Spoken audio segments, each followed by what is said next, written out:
Destin de femmes émigrées. De la Tchécoslovaquie communiste vers la France. Une histoire de femmes en quête d'un monde libre.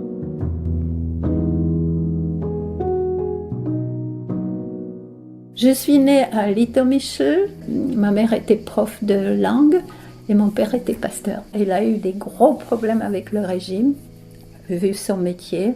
Et en plus, il avait des gros problèmes parce qu'étant étudiant, il était en lien avec le président Masaryk. Je n'avais pas le droit de faire le lycée. On a fait des études de ce qui nous a été toléré.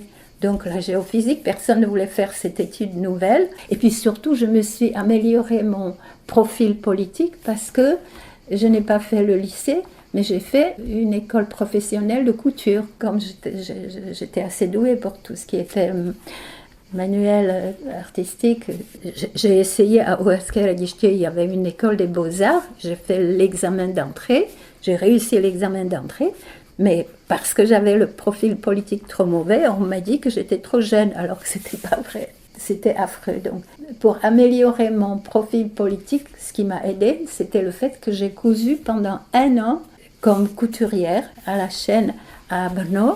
Donc, je suis devenue ouvrière. Donc, beaucoup meilleure, vous pouvez aller faire les études. Passer de la couture à géophysique, j'avais des manques de mathématiques, de physique, de tout ça. Donc, il a fallu que je le rattrape. Je l'ai rattrapé.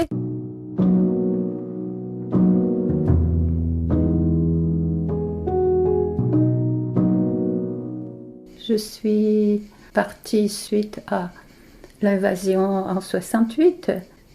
J'étais en Slovaquie faire un stage de fin d'études de géophysique. J'étais témoin plein d'agressions du côté donc des chars russes. Et à ce moment-là, il n'y avait personne de ma famille parce que tous ont profité du printemps de Prague. Tous mes membres, mes parents, mon frère, à part ma sœur, tout le monde était à l'étranger, à l'Occident. Et donc, je suis allée voir ma sœur en autostop entre les chars et en voyant les choses terribles. Et suite à ça, je suis tombée en dépression. Et mes parents m'ont poussée à sortir aussi, tant que c'était encore ouvert, les frontières, en 68, 69. Ils m'ont poussée à ce que j'aille voir le monde et ils m'ont envoyée chez des amis à Montpellier. Et donc là, j'étais dans une famille franco-tchèque, des amis de mes parents, Monsieur Mikolášek, elle, sa femme française, qui étaient des missionnaires qui ont vécu leur vie active à Cameroun. Ils m'ont accueilli, ils m'ont remonté un peu le moral, ils m'ont aidé à trouver un petit travail. Je voulais toujours que ce soit légal. D'une de ces familles où j'ai gardé les enfants, je trouvais à Paris, je trouvais qu'il y avait l'Institut de géophysique. J'ai pris le contact avec eux, ils m'ont reçu et ils m'ont embauché.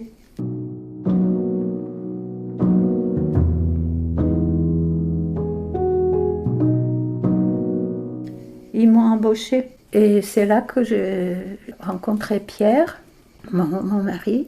Et c'est là, quand on commençait à sortir ensemble, c'est là que j'ai reçu l'ultimatum, parce qu'entre-temps, la situation en République tchécoslovaque, encore à l'époque, s'aggravait et les frontières commençaient à se fermer et tous les ressortissants, légaux ou illégaux, moi j'étais légalement, ont reçu un mot très court. Si vous voulez retourner dans votre pays d'origine, vous êtes obligé de rentrer et puis une date. C'était à peu près 1 mois. Donc j'avais le choix ou rester en France. J'avais le poste, j'avais quelqu'un avec qui je commençais à sortir. Mais je n'arrivais absolument pas à m'imaginer ne jamais plus voir mes parents. J'ai maigri peut-être plus de 10 kilos, je ne sais pas. Et puis j'ai fini finalement par décider de rentrer. Je suis rentrée. Et c'est Pierre qui a commencé après à faire des voyages. Il s'est complètement ruiné parce que le régime recevait les étrangers, mais il fallait payer par jour des sommes assez considérables. Ils se gagnaient de l'argent comme ça sur les étrangers. Donc Pierre venait Il était étudiant encore à l'époque. On s'écrivait, mais ça s'est terminé quand même par le mariage là-bas, dans un petit village, Hostinské vrchy, des collines de Hostin.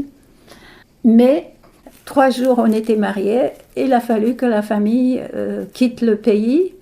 Il risquait de perturber la fête du 1er mai dans le pays. Donc tous les étrangers occidentaux, il a fallu qu'ils quittent le pays.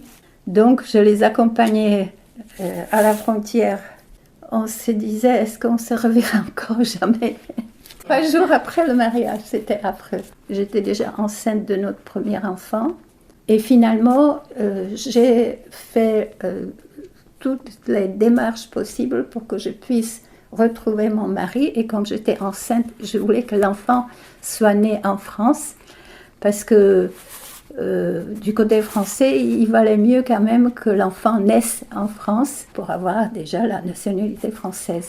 C'est Pierre qui est venu me chercher avec une voiture empruntée de sa sœur, parce qu'il s'est tellement ruiné qu'il n'avait plus rien. Donc sa sœur lui a prêté la voiture. Il est venu me chercher, j'étais en 8e mois de grossesse. Je ne savais pas du tout où j'allais accoucher, je ne savais pas où j'allais habiter, parce que Pierre faisait en ce moment le service militaire. C'était vraiment assez dramatique. Je partais avec lui en voiture, avec une valise et un carton. Mais le carton était plombé par le douanier. Et Pierre m'a amené à l'endroit où il a fait le service militaire. Et c'est là qu'une paroisse de l'église protestante nous a beaucoup aidés. Ils m'ont trouvé un couple de vieilles personnes qui m'ont adoptée, qui m'ont d'abord prêté un petit logement. Ils m'ont trouvé la sage-femme pour l'accouchement. C'était vraiment une adoption. Et quand l'enfant est né, c'était un peu comme les grands-parents. C'était un miracle, vraiment. N'empêche que j'ai eu une réaction un peu difficile après l'accouchement. Je ne faisais que pleurer. Comme Pierre faisait toujours son service militaire, et on le voyait très peu, finalement, j'ai décidé de ne pas être à la charge de ces gens-là et de rentrer. Donc je suis rentrée avec le bébé dans le couffin, et pendant 3-4 mois, j'étais chez mes parents. Mais j'avais les papiers, donc je pouvais faire tout ça. Mais il fallait que je paye par jour le séjour, comme les étrangers. C'est incroyable. Et puis quand Pierre a eu son premier poste à Haute-Loire, je suis rentrée avec le bébé qui a grandi, et on a commencé une vie un peu plus normale.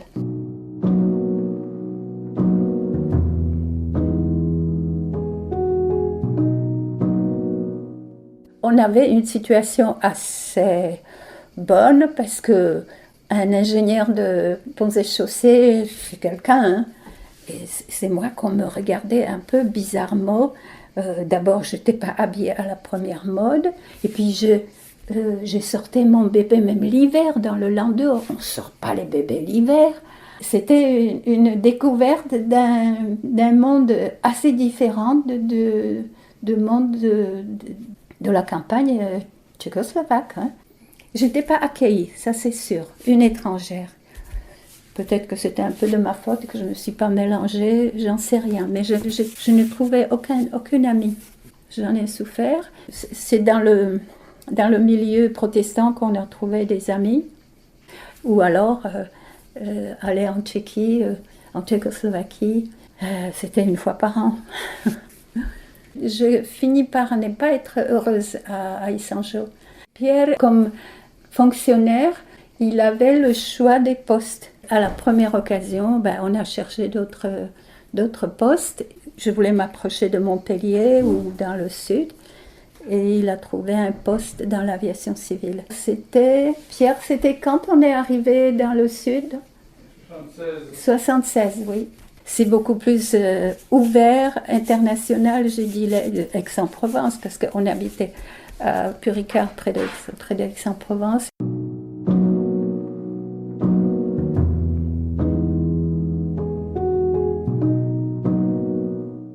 Au départ, je ne réfléchissais pas. Quand il y avait le premier fils, l'aîné, notre fils aîné, je lui ai parlé en tchèque, évidemment. Mais quand il a commencé à grandir, il avait déjà 2 ans, 3 ans, je me suis dit, mais comment il va? Il va aller à la maternelle. J'en ai parlé avec ma mère au téléphone, justement. Donc, elle a consulté ce grand spécialiste, Matějček, qui était très connu en Tchécoslovaquie, très célèbre. Donc, elle m'a dit qu'elle l'avait contacté et qu'il l'a incité de lui écrire. Et il m'a répondu très hautement, Madame, vous avez décidé de quitter votre pays. Maintenant, il faut subir les conséquences. Et il faut que vous parliez à l'enfant la langue du pays que vous avez échangé contre votre pays natal. J'étais assez choquée et assez surprise. Donc, j'ai dit, mais le spécialiste, c'est lui qui doit avoir raison, je ne peux pas faire. Donc, je me suis forcée. Et du jour au lendemain, j'ai commencé à lui parler en français. Daniel, je pense qu'il a, notre fils aîné, je pense qu'il a été quand même marqué par ce chamboulement. Tout d'un coup, sa mère, elle lui parle une autre langue. Je pense que toute sa vie, il a été marqué par ça, mais il a dû être marqué aussi par cette grossesse dans les inquiétudes et dans des conditions terribles. Après, quand il y avait le deuxième fils, je n'avais pas le temps de réfléchir, donc je lui parlais aussi en français. Le troisième enfant est venu 4 ans plus tard. J'étais déjà ici, dans le sud, et j'étais témoin des parents de familles avec de langues aussi, de nationalité ou de culture. Et j'ai vu qu'ils étaient beaucoup plus fermes que moi. Donc j'en ai discuté avec d'autres personnes. Et puis je commence, pour améliorer mon français, j'ai écouté aussi pas mal les émissions à la radio, entre autres les émissions de Françoise Dolto. J'ai réfléchissé et puis j'ai fini par lui écrire. Et elle m'a répondu par le retour de courrier. Madame, si vous parlez à votre enfant la langue de votre cœur, mais ne sautez pas d'une langue à l'autre. Vous tenez ferme pour que l'enfant puisse s'y retrouver, pour qu'il trouve une logique. J'ai commencé à parler à Véronique, à notre troisième enfant, en tchèque. Elle en a profité jusqu'à aujourd'hui. Elle parle le mieux des 3 enfants.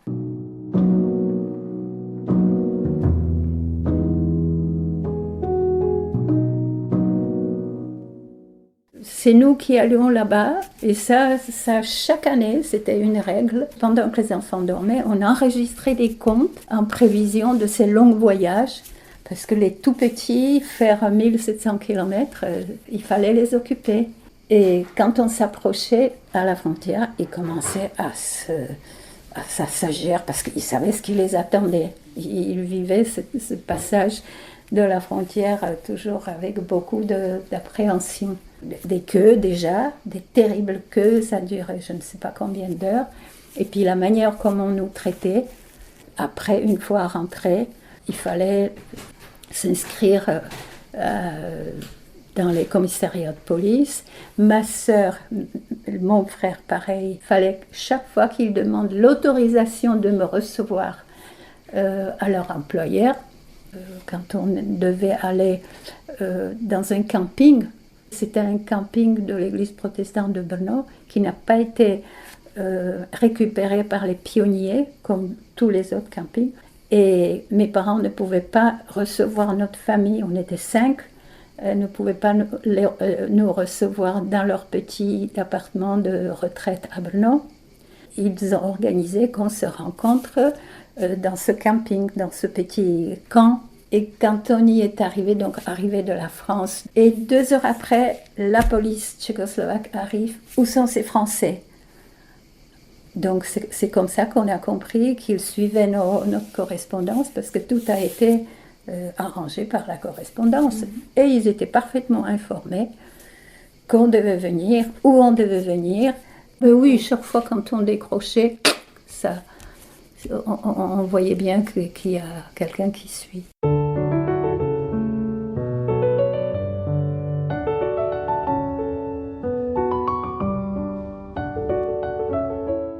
Quand on habitait au départ en location près d'Aix-en-Provence, le poste de Pierre à Aix, et moi j'étais à la maison avec la petite Véronique. Les deux garçons, ils allaient à l'école maternelle.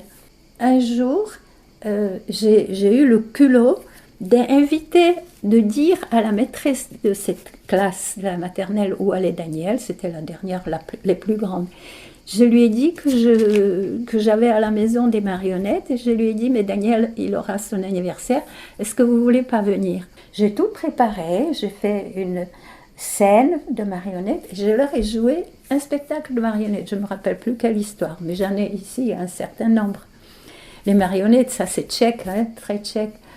Et la maîtresse a beaucoup aimé, les enfants ont beaucoup aimé.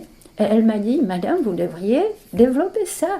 Et donc, c'est ça qui m'a initiée à chercher, parce qu'on ne peut pas faire les marionnettes tout seul. Il vaut mieux être une équipe.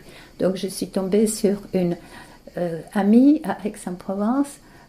Et on a créé une association et on a commencé à donner des spectacles de marionnettes dans les écoles et dans les maisons médicales pour les personnes handicapées. J'ai joué à peu près pendant 15 ans et puis Elisabeth est tombée malade et j'ai cherché d'autres compagnons. Je suis tombée sur quelqu'un de Marseille. On a quand même créé ce Divadlo Théâtre, qui veut dire théâtre. Il existe, oui, oui.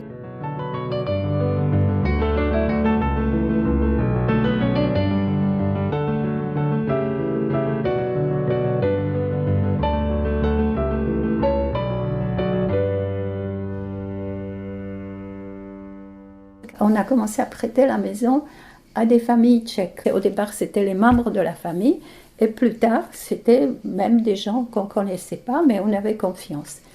Et une fois est arrivée une prof de français qui était la collègue de ma mère.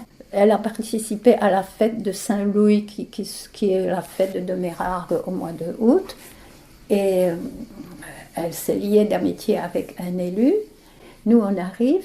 Et puis l'élu en question, l'élu de Mérargues, vient vers moi. Moi, j'étais une parfaite inconnue. Et il m'a dit, Madame, ça nous ferait plaisir si vous trouvez une ville qui voudrait être jumelée avec Mérargues. J'ai commencé à chercher les plus belles villes touristiques, Telch, Luhačovice, ville de bain. Et j'ai écrit. Je n'ai jamais reçu des réponses, donc j'ai presque laissé tomber cette idée. Et puis, comme j'allais quand même chaque année et j'ai rencontré mes anciens amis, un de mes amis est devenu le maire, un dissident, est devenu le maire de cette ville Jimramov, qui est à la frontière entre la Bohême et la Moravie. Ils avaient d'autres soucis à faire. Pendant longtemps, ils ne répondaient pas, jusqu'à ce que je me fâche, et puis un jour j'ai lu le téléphone où j'ai écrit, je ne me rappelle plus. Alors, vous viendrez ou pas? Donc, ok, il a organisé une camionnette et ils sont venus, quelques élus, lui, sa femme. Ils ont été reçus ici. Et puis finalement, il a été décidé que le jumelage se fera, ça a été signé. Alors je me rappelle quand la première fois, les dames, la délégation d'ici avec le maire et quelques élus et leurs femmes sont allés là-bas. Et ce qui m'a frappée, c'est quand on a visité la brasserie, toutes ces dames françaises disaient « Mais nous, on ne boit pas du tout la bière, c'est pas possible, c'est pas bon. » Et bien quand elles l'ont goûté, elles ont tout aimé. Donc le jumelage est né. Et pour formaliser un peu donc ce jumelage, on m'a dit il faut créer une association. Donc j'ai créé cette association pour le jumelage. Comme j'étais en même temps depuis X années traductrice assermentée à la justice, j'avais affaire avec beaucoup de compatriotes et je leur ai parlé de cette association. On se rencontre minimum une fois par mois. Ici à Mérargues, grâce au jumelage, on nous prête tout gratuitement, les salles. Au départ, on se rencontrait pour enseigner le tchèque. Il y a 3 groupes pour enfants. Et puis il y a aussi un groupe d'adultes. Chaque groupe a son style de travail et c'est aussi difficile de dispatcher les groupes. On a un enfant qui a 12 ans, donc il a besoin d'un programme pour 12 ans, mais il parle en tchèque, il parle comme un enfant de 2 ans ou 3 ans. Donc ça, c'est très difficile. On essaie, vu que la nature est tout près, on essaie d'en profiter pour préparer des jeux. J'achète aussi le matériel dans le cadre donc de školička, qui veut dire petite école. J'ai besoin, où c'est naturel, servir de lien. Et je pense que c'est faisable. Ne serait-ce que quand les familles tchèques viennent ici, parfois c'est des inconnus, on leur prête la maison, on s'en va, et depuis 20 ans qu'on le fait, il ne s'est jamais rien passé.